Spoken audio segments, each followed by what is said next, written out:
This morning I'm going to introduce our last keynote speaker.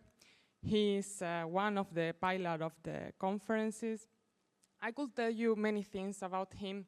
He's the director of the regional office Vysočina in the Nature Conservation Agency of the Czech Republic. He is also an old member of the IENE since 1999. He has committed his whole life for nature and conservation. He he has worked in many international projects, and he has worked with many people around the world. He has written methodologies, handbooks, and guidelines about road ecology. He strives every day for close cooperation between the agency and other institutions like the Road and Motorway Directorate of the Czech Republic.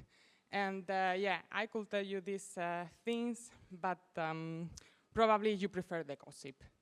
And actually, I was asking around yesterday about some funny anecdotes to tell you today. But the only thing, I realized that the only thing for those who don't know Vašek, the only thing that I want you to know is that he loves his job. He loves nature, and he makes you love nature. So, yeah, he cannot but smile every time that we speak about animals, mostly otters. And his enthusiasm is so catching that you end up here moderating a Czech conference. So please, a warm welcome to Václav Hlaváč.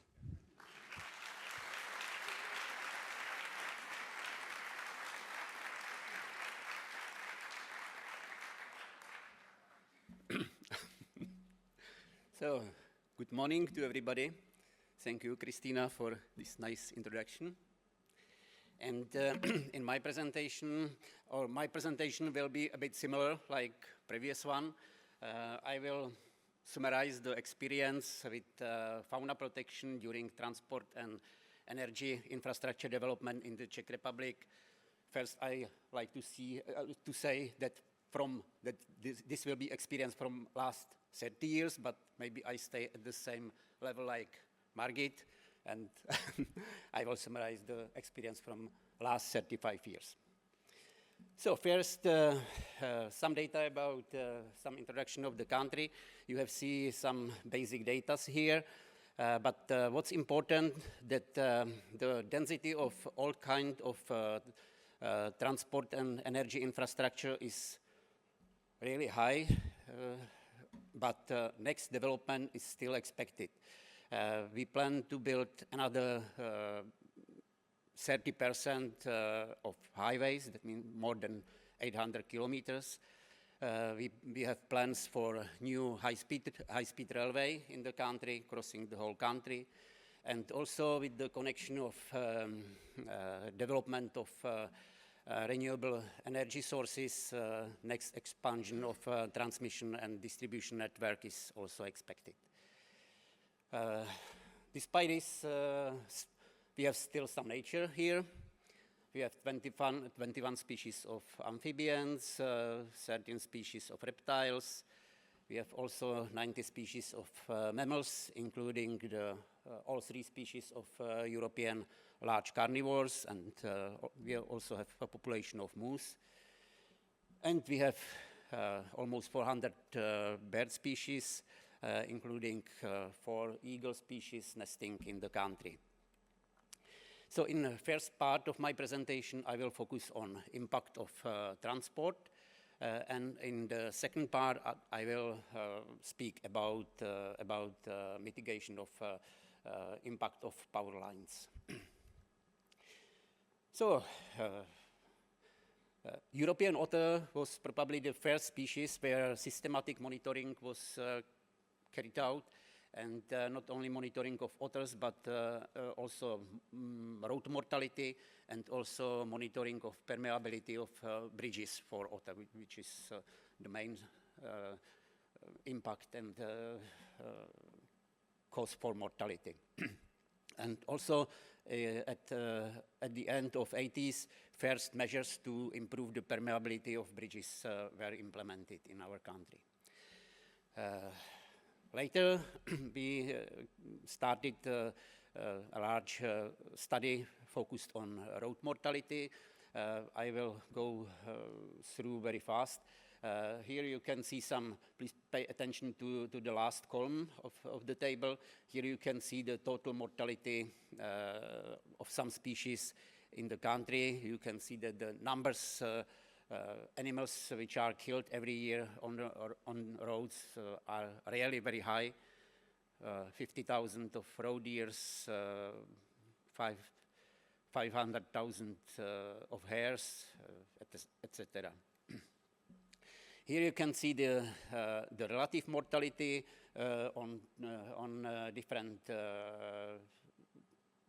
levels of road, highways, first class, and you can see that the relative mortality, that means mortality on 1 kilometer, is the highest on highways, and goes down to the local roads. But here you can see opposite picture. If we summarize the total mortality, then the most of animals die on local roads because we have much more local roads than highways. But this also shows us that if we start solve the problem of mortality, it is not possible only to focus on highways. We have pay attention also on local roads. The road mortality, of course, is not the only impact of transport infrastructure on nature. Habitat fragmentation has even stronger impact. What habitat fragmentation means, everybody knows, but it's nice to see it on this picture. It's splitting of natural habitat in smaller patches which are not big enough for surviving of population. And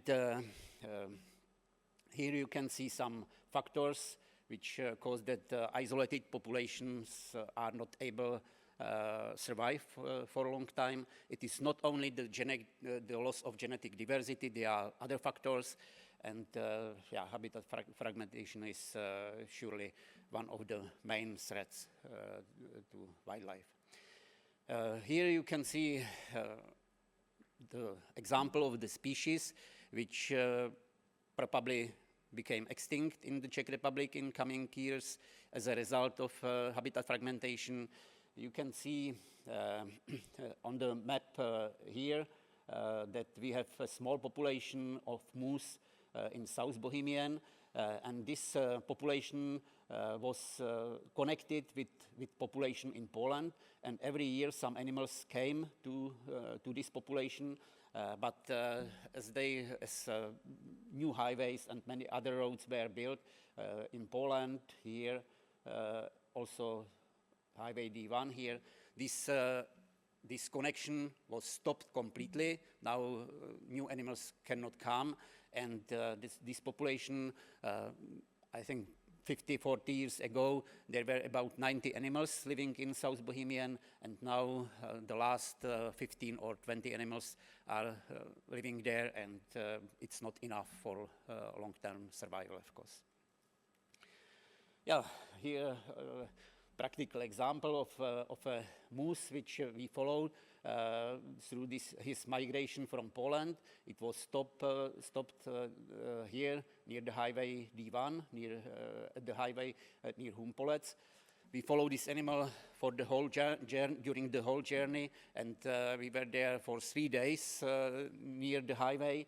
And finally, because it was at that time the highway was not crossed, but the animal was walking along the highway, and finally we decided to use narcotizing gun and to transport the moose on the other side, and there we woke it up, and the moose continued the migration to the south. So it's a nice story, and it was also nice for medias. It was nice to explain how it works in nature, but of course it is not the solution of the problem. But yeah, it's nice to demonstrate the problem of habitat fragmentation on this case.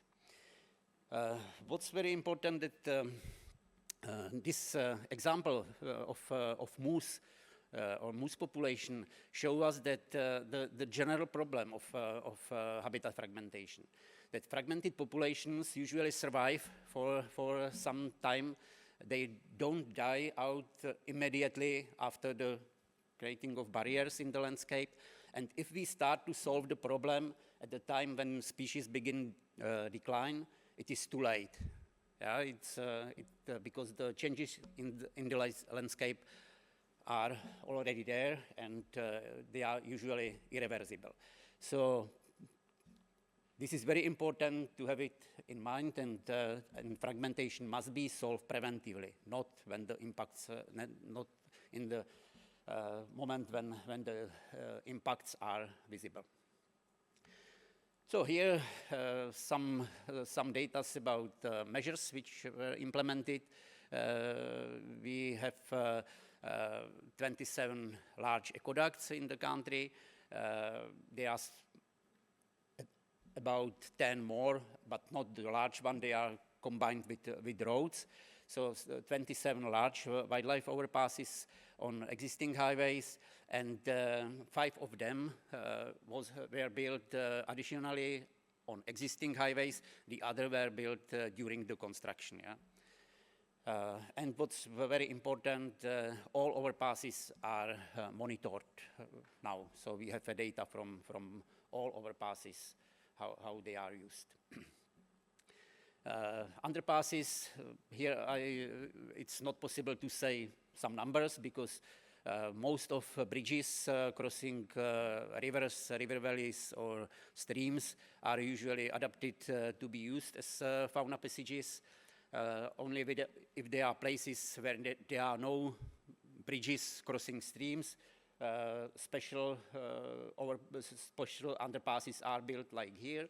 And what's very important, we really pay high attention to the small bridges and small culverts, because they are also very important for especially to avoid mortality of fauna on local roads. Yeah, here on this slide you can see the importance of bridges over waterways. On this on this slide you can see pictures of species which used one bridge during, I think, 2 or 3 nights. Yeah? So these bridges are really used very often by many animal species, and if they are well constructed, they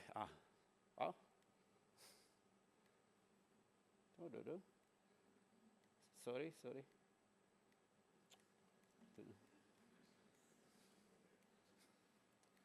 Tak. To nejde zpátky, Tomáš. To jde jenom dopředu.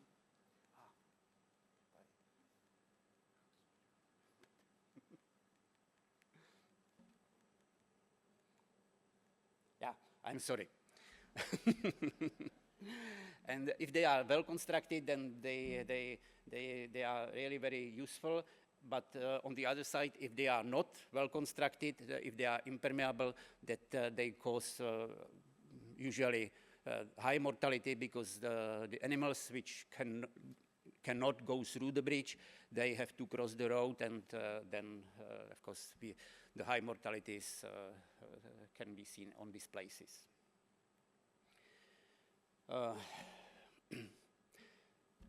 Yeah, fences are also important mitigation measures.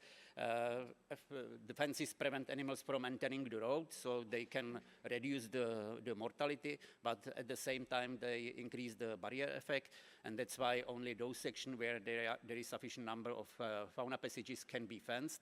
And here I like to show you also the importance of right location of fences. We recommend to place it near the highway, because if they are placed far from the highway and the edge of cuttings or embankments, it very often looks like this, that it is just in forest, yeah, between trees, and it is not possible to check it, or very, very difficult to check it. Many trees are falling down, or the fences are damaged, and then the animals can enter the area. So this is I think, also very important parameter of fences. Yeah, here I like to show you that even if we implement measures on the roads, it is not enough. Here you can see the example of new planned highway, and also the migration corridor was identified here, and that's why during EIA process a new aqueduct was proposed here. But 3 years later, you can see that new section of the highway, new aqueduct, very expensive one, of course, but you can also see the new development here on the south of the highway, because the municipality changed the spatial plan and it was built up completely, and then the very expensive aqueduct is for nothing. So I am sure that such a cases can happen in many countries. Yeah, it's this example is clear, but I think this is the general problem, and that's why it is very important to protect the corridor, the connectivity, ecological corridor as a whole, not only the crossings, not only to solve crossings with linear infrastructure, and that's why we initiate the project focused on identification of migration corridor. We focus on these 4 species, large carnivores and moose, and we identify we call it biotope of this species. That means we identify the core areas for permanent living and also corridors connecting them. So the biotope has these parts, core areas and migration corridors, and we also identify the red spots are critical places, yeah, on the corridors where the permeability is already limited. Yeah, we presented that this network presents the minimum connectivity necessary for long-term survival. Yeah, the recommended minimum width of the corridor is 500 meters. The minimum size of the core area is 100 square kilometers. Yeah, it's connected with the territories or home ranges of this target species. And yeah, thanks to cross-border project, migration corridors are well connected to the ecological network in neighboring countries, especially Austria and Slovakia. We have projects for it, and yeah, this network is considered the minimum to maintain the favorable status of large carnivores in Natura 2000 sites, where the species are subject of protection, and that's why all interventions in the biotope are evaluated in terms of impact on Natura 2000 sites. Yeah, it's a strong instrument, and based on this, and we are really proud on it, and I think it's a big success, that based on building law, this map is now the official background for spatial planning in the Czech Republic. Yeah? That means all interventions in migration corridor has to be evaluated. So now some words about cooperation between Nature Conservation Agency and Road and Motorway Directory. This cooperation started already 24 years ago, 23, and it is based on preparing the methodologies which we prepare together. Yeah, that there is agreement between Nature Conservation and the Road and Motorway Directory how to solve the problem. And I think this approach is very important, because then the Directory of Road implement this recommendation into the guidelines for planners and designers, and yeah, this can avoid all the problems during construction. Here you can see the last methodology, last handbook. It's wildlife and traffic in the Czech Republic, which was published in 2021. And it's a handbook which describes like all the problems connected with transport infrastructure and biodiversity in the Czech Republic. So now the second part of the presentation will be focused on protection of birds on power lines, which is also a very important problem. This problem is known for many years in our country from, let's say, 80s. But despite this, thousands of birds die on power lines every year. And we also start the cooperation between ornithologists and distribution companies.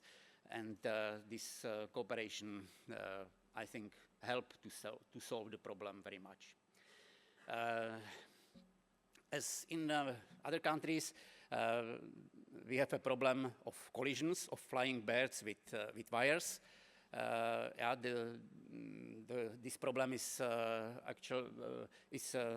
mostly near the water bodies when the power lines cross the wetlands, ponds, river valleys, or other sites with high concentration of birds. Especially swans are sensitive species, but many other. The mortality is in some spaces, some places, it's the mortality because of collision with wires really high. But the electrocution is maybe even more important. It's the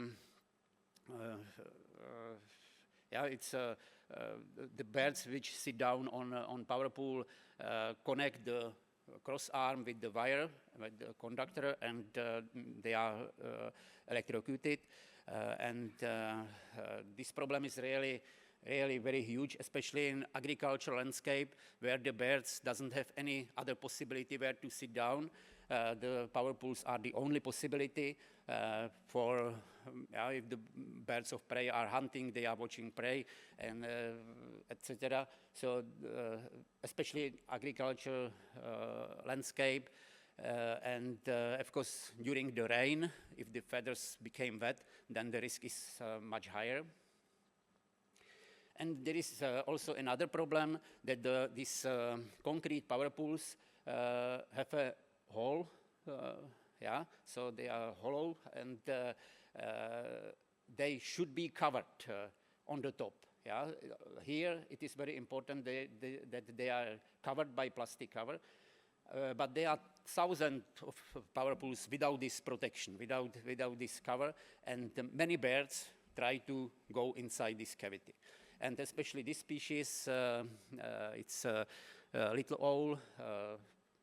This species was very common in our country, but now we have lost 60-80 pairs, and this species is very sensitive to this danger.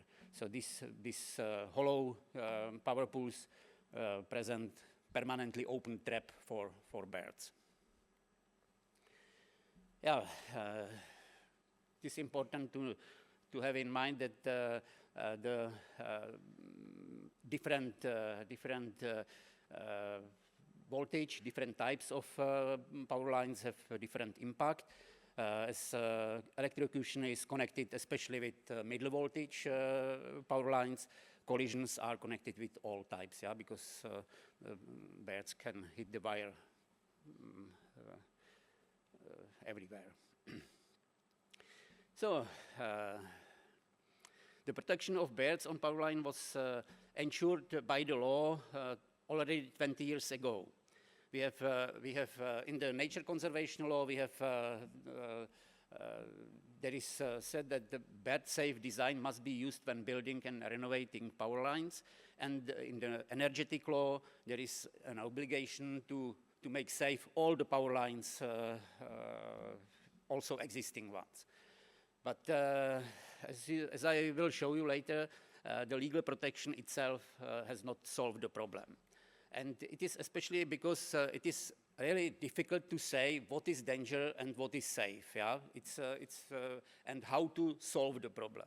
we use many first, if we start to solve this problem, we use several types of measures, or many types of measures. Here you can see these plastic camps, which should avoid the landing on this. The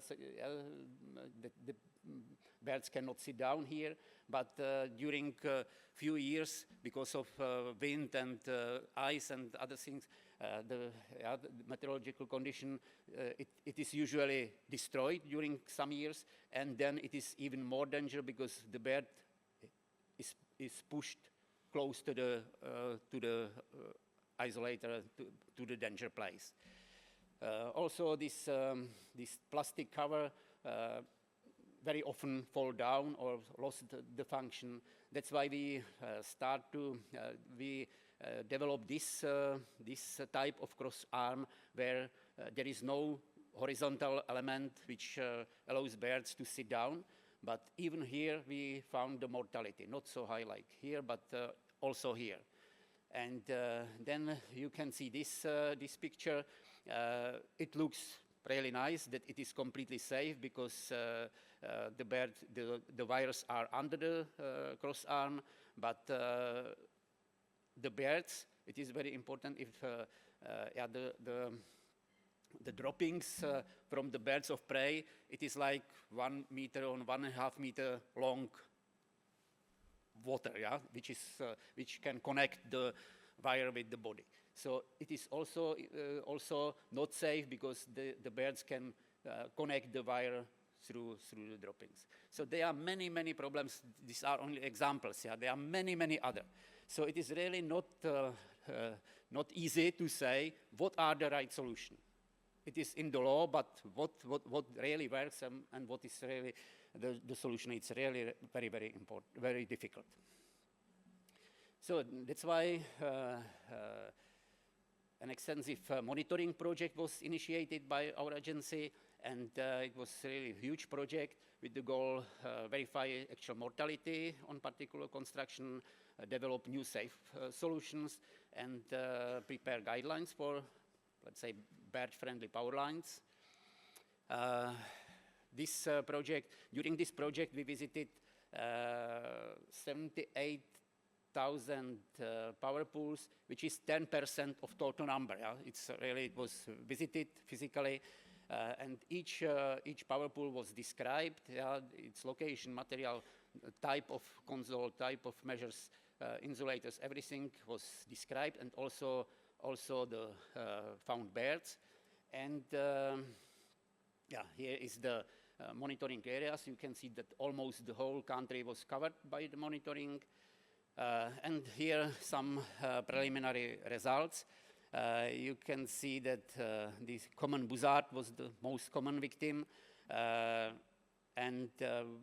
We try to make this extrapolation, and we calculated that at least 100,000 birds die on middle voltage power line in the Czech Republic every year, which is really a huge number, because they are not small birds where the populations are very high.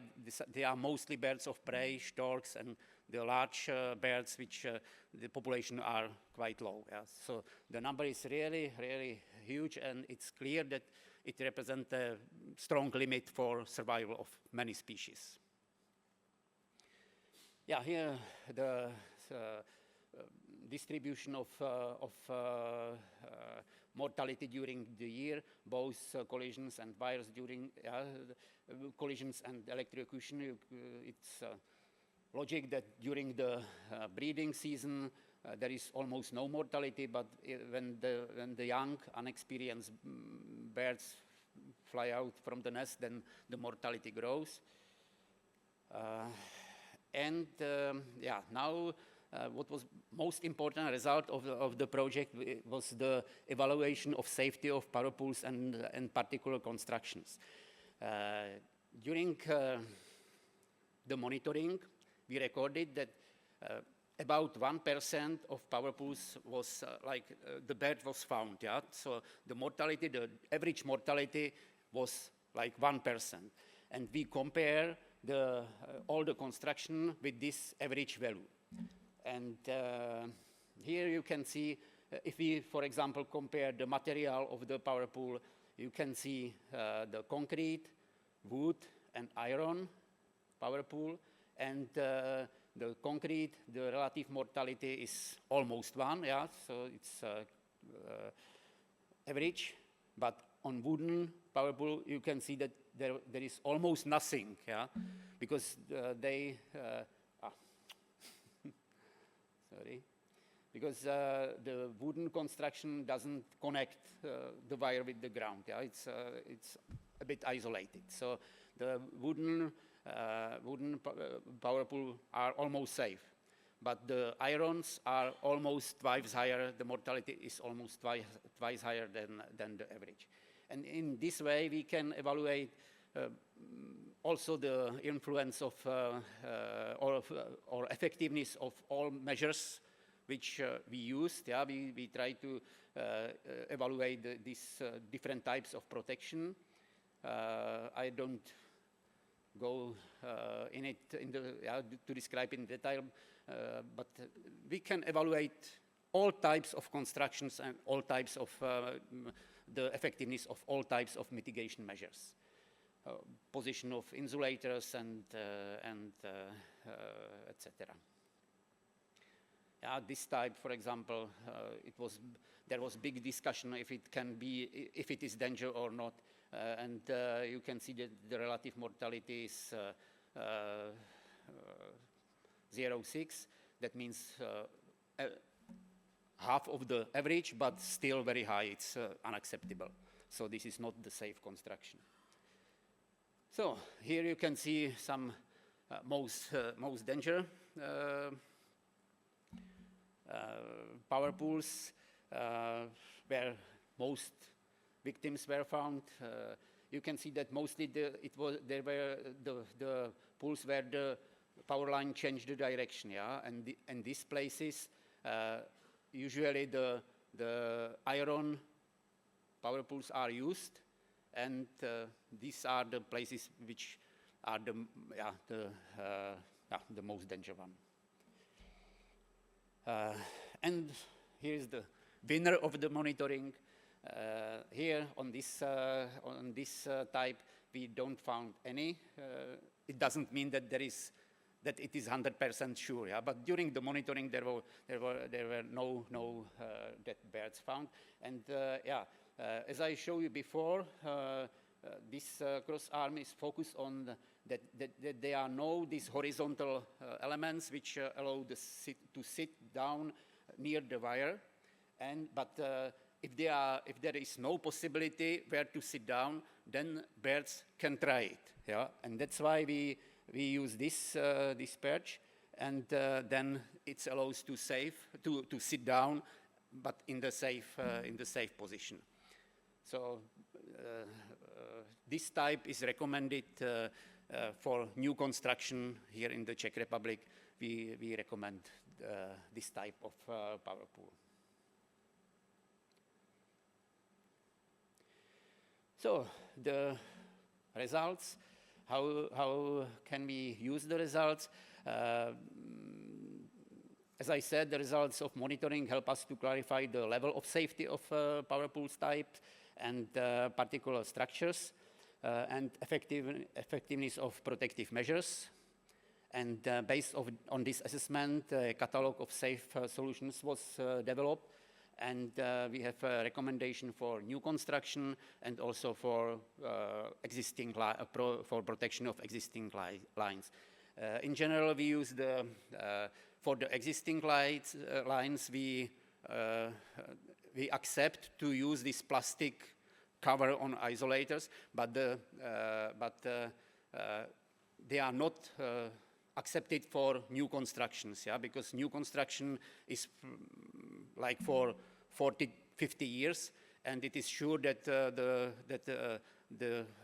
plastic things will fall down between. Yeah, so for new construction, we only accept such a types of cross arms without any plastic elements. They has to be safe without any plastic things. But for existing ones where there is high mortality, we accept also these plastic elements.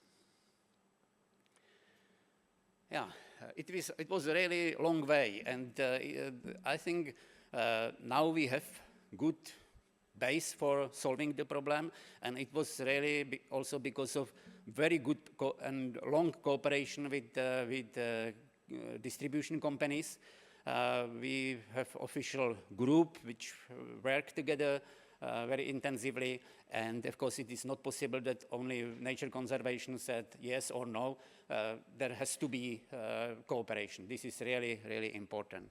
And based on this monitoring, Ministry of Environment published new guidelines. There are guidelines for how to prevent electrocution, and also guidelines how to avoid collisions. Yeah, both they are recommendation, or they are rules for new construction, and also recommendation for securing existing lines.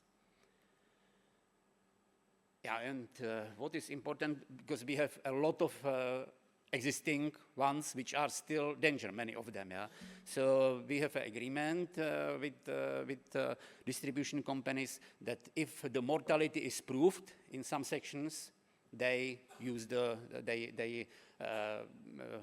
these mitigation measures. Yeah, so first we have to identify the mortality, the places with high mortality, and then the distributors solve the problem.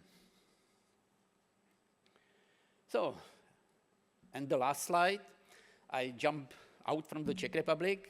Here you can see that, and most of you know that IENE developed this European handbook.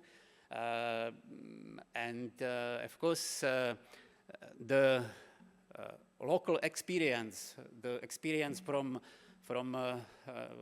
countries are the most important base of information. And if we want to develop this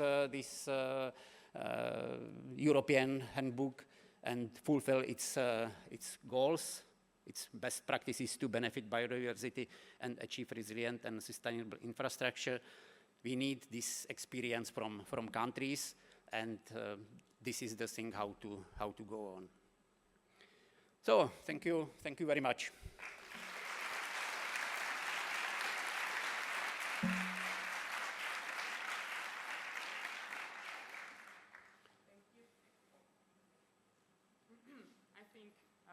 Sorry. We have time for some questions, so who want to start?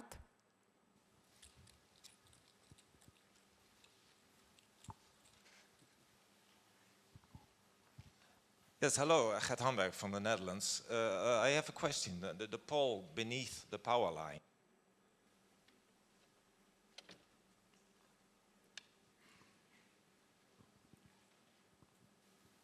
Hello.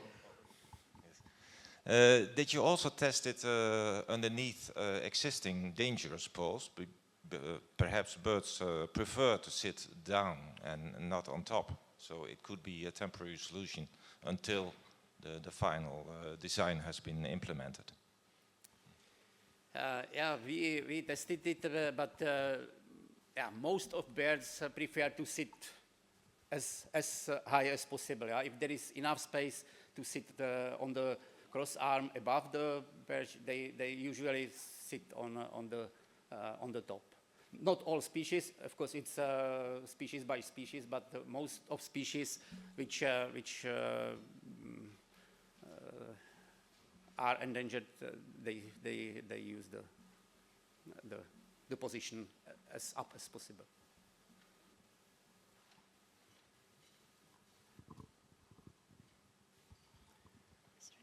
Hello, thank you. It was very interesting. Lavinia from South Africa. In the first part of your presentation, you spoke about preventing fragmentation and more large-scale biodiversity loss.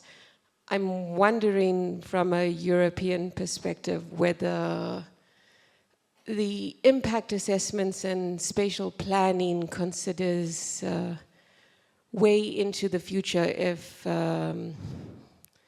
you know, the area around the road is susceptible to changes like land use, whether land use suitability is actually considered in an impact assessment because it affects whether the area is likely to change or not.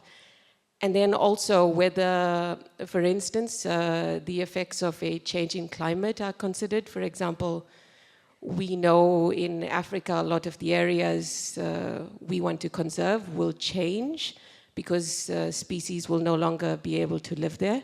So I'm just wondering how we consider elements of land use and climate change in spatial planning for the future.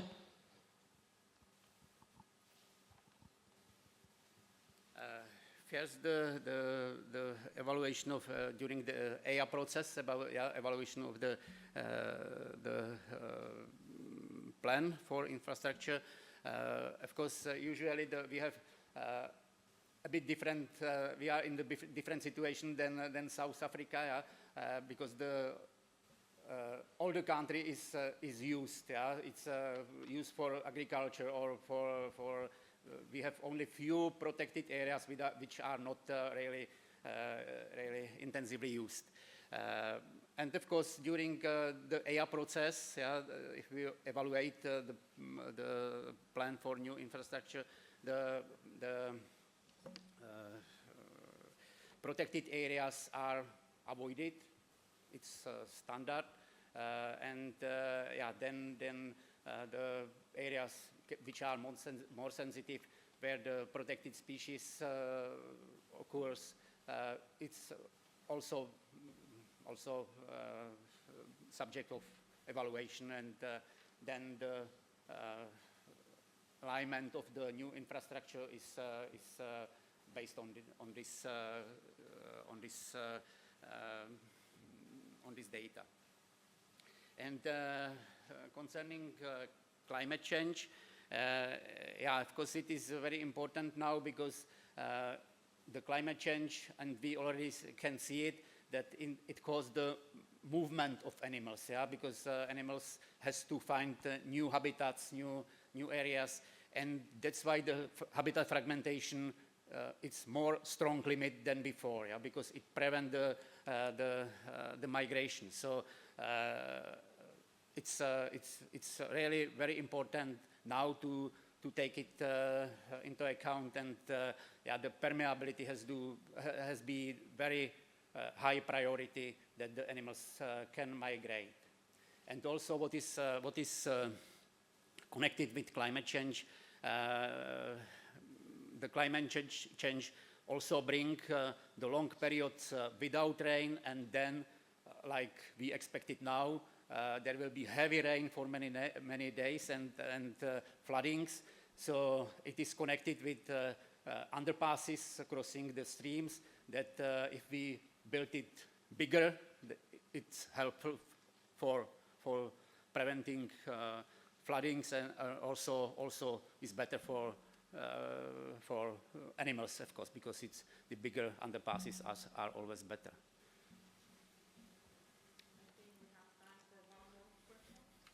Yeah, hello, Martin from Denmark. What about putting the new power lines in the ground? Yeah, that's the right question, of course. It's the most safe solution, and I know that in Netherlands you have most of power lines underground, but that is not the case here. And I think in most European countries we still have most of power lines are like overhead, and it's of course more expensive to put it in the ground. It's but if we during our cooperation with the distributors, they are thinking about it, and in future it is a future. To put it underground, it's more expensive, but it is better from the point of maintenance. Yeah, so I think the future is directly in this, to put power lines underground, but this is not possible in short time.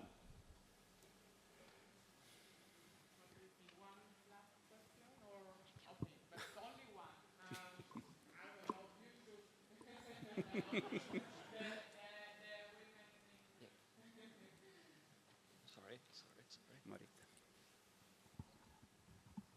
Thank you, Vasek, for your nice presentation. And I want to highlight that it is very important that you work together, the impact planners and also the nature conservation lists, because I think this is very important to go out of our bubble. This is the first thing. The second thing I want to highlight is, in the moment we have in Germany the discussion only to build defragmentation measures, green bridges and all what is going on with that, only for the strengthened species and not to look on the, let me say, ordinary species of the ordinary landscape. And from my point of view, I think it is much more important it is important to do both, but not to skip out the normal species because they are not under protection law. What do you say? Yeah, of course, it's completely true. I completely agree. And our recommendation, we have really the recommendation for these large mammals, which is obligatory. There is a law, but of course, there are recommendation for all species, and the density of fauna passages. I think it's in this direction. Yeah, we have many other fauna passages for this non-protected species, for normal species in normal landscape. Yeah, that's important. So thank you very much. Christina.